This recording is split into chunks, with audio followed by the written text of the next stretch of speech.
What to do if? Special situations at the polls. The What to Do If booklet guides you in handling special situations that come up during Election Day. Here are some of the most common situations.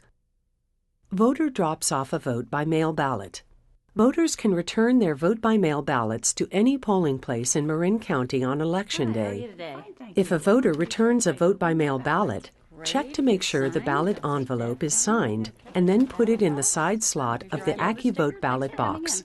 If there is no more space in the ballot box, then use the blue vote-by-mail ballot box for overflow ballots. Vote-by-mail voter wants to vote at the polls. Voters who have received a vote-by-mail ballot can vote a regular ballot at their voting precinct if they surrender their vote-by-mail ballot and envelope. I'm going to have you go see our roster officer and surrender this ballot. I'm going to surrender this to you. Okay. Write surrender on the vote-by-mail ballot and tear part way through it. And what is your last name? Ask the voter to sign the roster within the signature box next to his or her name. Place the surrendered ballot in envelope A. Then give the voter a ballot and direct him or her to a voting booth.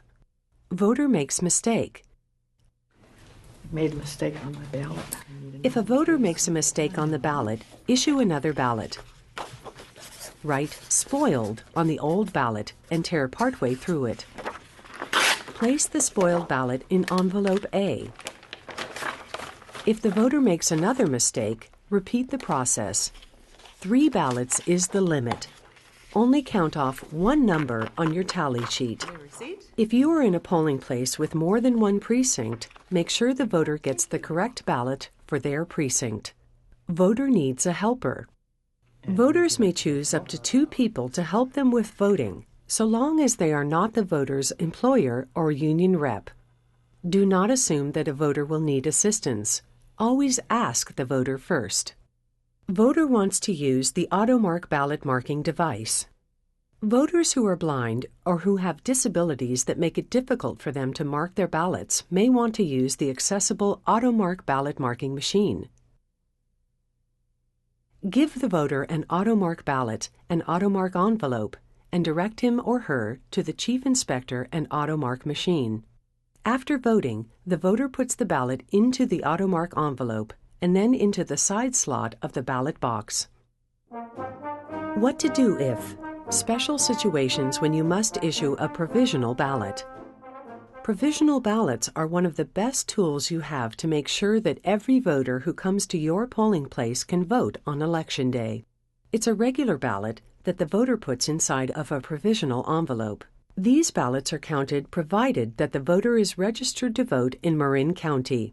There are 3 main situations when a voter must vote a provisional ballot. Vote-by-mail voter who wants to vote at the polls but does not have both the ballot and envelope to surrender. A vote-by-mail voter must surrender both his ballot and envelope in order to vote a precinct ballot. Okay, well, you're going to have to vote provisionally. I'm going to send you over to the roster officer, and they'll take you through the process. Okay. Step on over to the table. Thank you. All voters who vote a provisional ballot must sign on the pink provisional log in your roster, never on the regular roster pages. Remember, 1 signature per voter. Offer the voter a ballot and a provisional envelope. Write the precinct number and the reason for issuing the provisional ballot on the envelope. The reasons for issuing provisional ballots are on the back of the provisional envelope.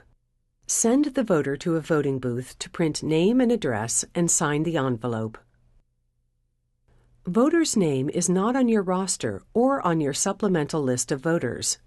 A voter whose name is not on the roster or on the supplemental list must vote a provisional ballot. Sorry, sir, but you're not in our roster. You're going to have to vote provisional ballot.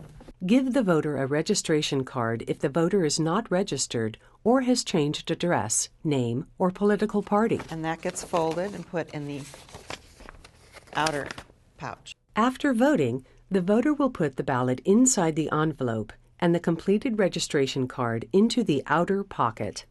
The Chief Inspector gives the voter the receipt from the flap of the provisional envelope. After the election, provisional voters can call the number on it to find out if their ballot was counted. Then insert the provisional envelope into the side slot of the ballot box. Voter is listed in roster with the words ID required in remarks column, but has no ID to show. Can I get your ID, please? I'm sorry, I don't have it on me. Okay, I'm going to need you to vote provisionally. Voters who are voting in a federal election for the first time in Marin County must show ID if they registered to vote by mail, but didn't provide identification on their voter registration card. If the voter has no ID to show at the polls, he or she must vote provisionally. If a voter does not want to vote provisionally, use the countywide street guide to locate the voter's correct polling place or give the voter a green telephone card to call the elections office for assistance.